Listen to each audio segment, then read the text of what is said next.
Break के बाद महाबहस में आपका स्वागत है। हम चर्चा कर रहे हैं कि डीएमके ने जो समर्थन वापस लिया है। जी आप अजय जी कुछ कह रहे थे, आप उसको आगे बढ़ाइए। जी आशुतोष जी, मैं ये कह रहा था कि तमिलों के आपस में कैसे रिश्ते थे ये महत्वपूर्ण नहीं था।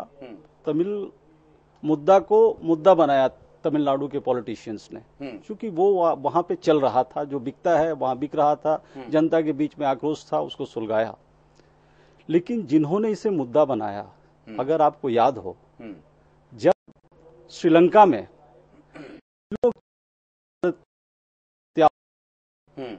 स्थिति इतनी विकराल हो गई, जनरल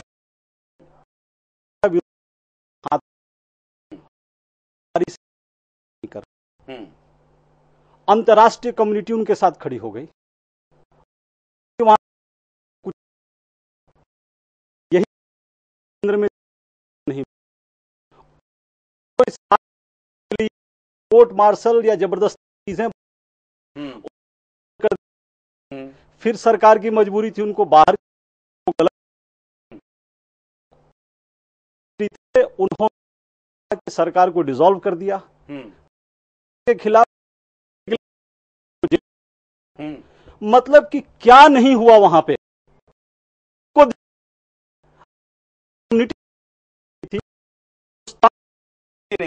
उनके कोई कुछ नहीं बोल रहा था। यही मनमोहन सिंह थे, यही करुणानिधि थे। करुणानिधि में अंतर यह था कि करुणानिधि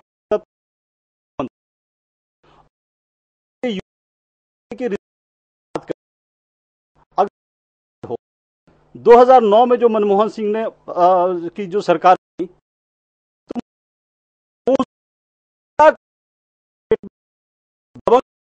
वो ये कि हम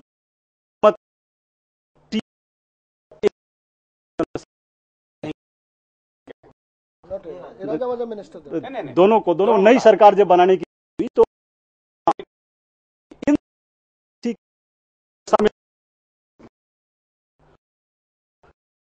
सिंह के बाद चुप हो गए। बालू तो खुद ही वापस पूरा कि मैं आपको बता रहा हूं, उसी समय की बात है, मैं चेन्नई में था और स्मूथ चल रहे थे।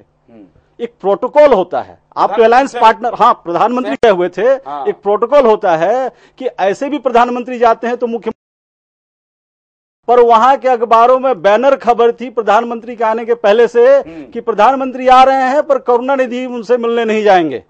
और यही हुआ, प्रधानमंत्री गए, प्रधानमंत्री पूरा चेन्नई घूम लिए, करुणानिधि ने कोई घास नहीं डाला, बाद में प्रधानमंत्री खुद उनसे जाकर के मिले।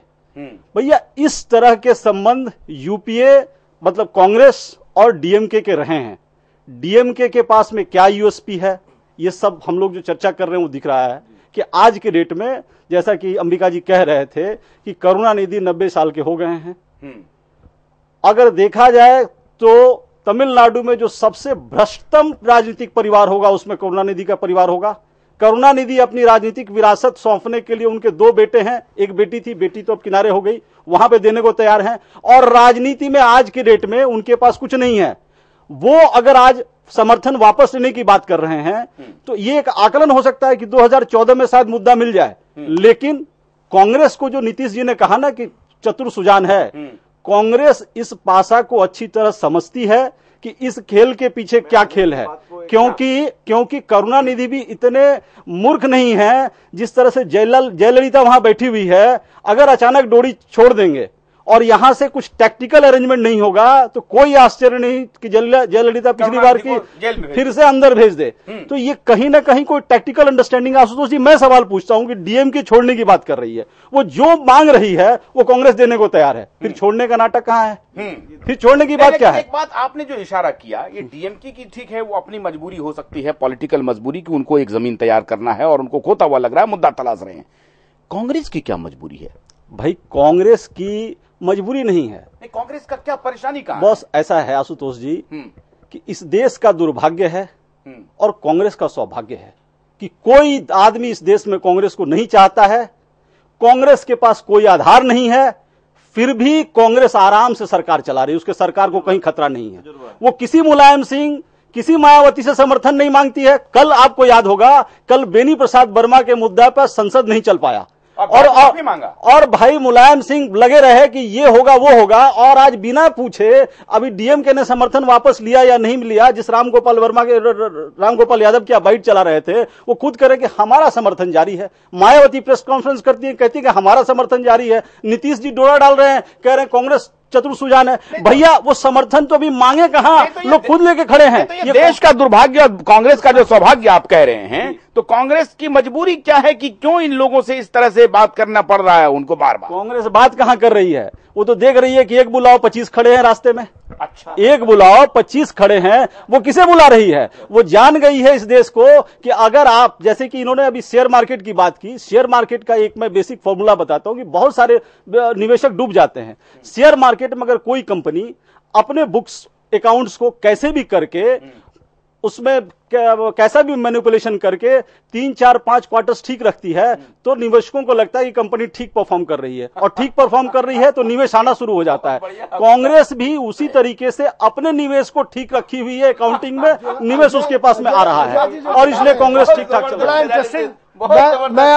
मैं हालांकि बड़ा प्राइवेट कन्वर्सेशन है, लेकिन बड़ा इंटरेस्टिंग एक वाकया बता रहे हैं कि आज पार्लियामेंट में दिनेश त्रिवेदी साहब, जो पहले रेलवे मिनिस्टर थे, वो मीडिया से बात कर रहे थे, और उनसे जब पूछा गया क्या लगता है आपको सरकार चली जाएगी, बोला नहीं मुझे नहीं लगता। तो पूछा क्यों, विड्रॉ हो गया सपोर्ट, 2 घंटे हो गए। बोले साहब ऐसा है कि अगर सरकार विड्रॉल का जो सेंस होता है, मैं पिछले 20-22 साल से एमपी हूँ, सेंट्रल हॉल में गरब लोग आने लगते हैं, और मनी बैग के लोग दिल्ली में होटलों में एक्टिव हो जाते हैं। अभी कोई वैसा हलचल नहीं है।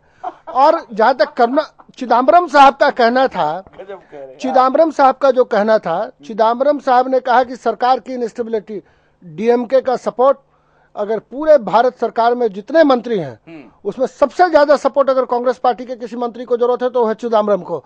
और चिदम्बरम साहब इस चीज को इंश्योर करेंगे कि डीएमके पार्टी से नहीं जाए, सरकार के यूपीए में लड़े, और उसके बाद इस रेजोल्यूशन को लाने की जो बात चल रही है, अभी ऑल पार्टी कंसल्टेशन 8:30 बजे से शुरू है, कोर कमेटी की मीटिंग चल रही है, और इसका लाइन सोनिया गांधी ने पार्लियामेंट्री बोर्ड में दिया कि भाई हम ह्यूमन राइट्स के वायलेशन को बहुत सीरियसली लेते हैं। एक सेकेंड साहिब साहब जी, ये बात ठीक कह रहे हैं नवीन जी, और सबसे बड़ा सवाल कांग्रेस के लिए भी है कि कांग्रेस के मणिशंकर अय्यर और चिदम्बरम को अगर उनको तमिलनाडु से जीतना है तो उनकी कांग्रेस की तो जमीन ही खत्म है तमिलनाडु में भी। इसीलिए राजनीतिक सर्कल में इन दोनों को रूटलेस वंडर्स बोला जाता है।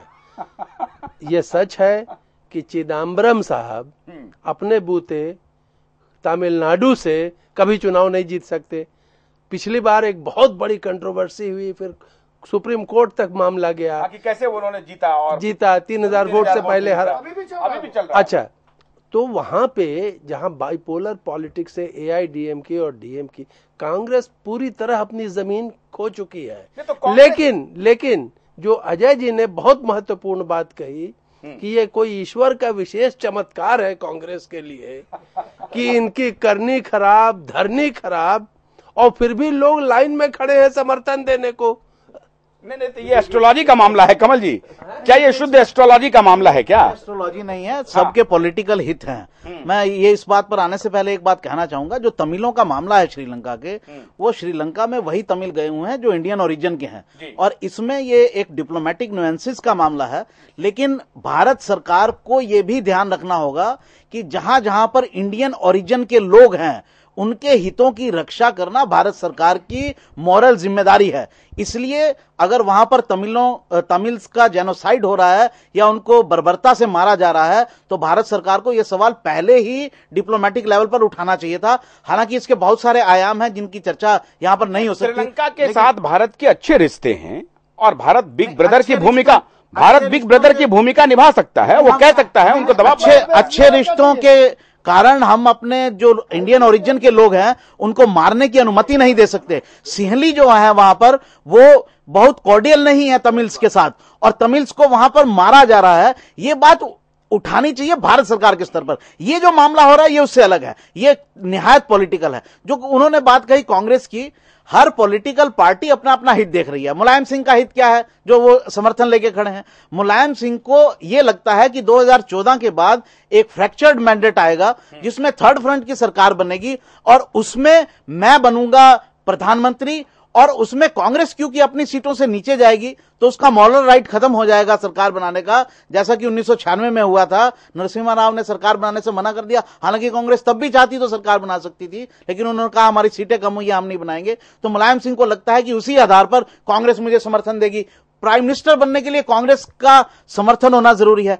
मायावती जी को भी यही लगता है कि अगर यूपी में मेरा अच्छा प्रदर्शन हो गया और मुझे ज्यादा सीटें आ गई तो प्रधानमंत्री का मेरा दावा बड़ा हो जाएगा, कांग्रेस मुझे समर्थन देगी। नीतीश कुमार एक सेल्फ डिफीटिंग पॉलिटिक्स कर रहे हैं, वो मैंने पहले भी कहा था, अभी आएंगे इस मुद्दे पर। वो बुंदे तो जो भी लोग कांग्रेस, कोई ना एस्ट्रोलॉजी का मामला है, निहायत जो पॉलिटिक्स है, हर कोई अपने अपने हित देख के चल रहा है।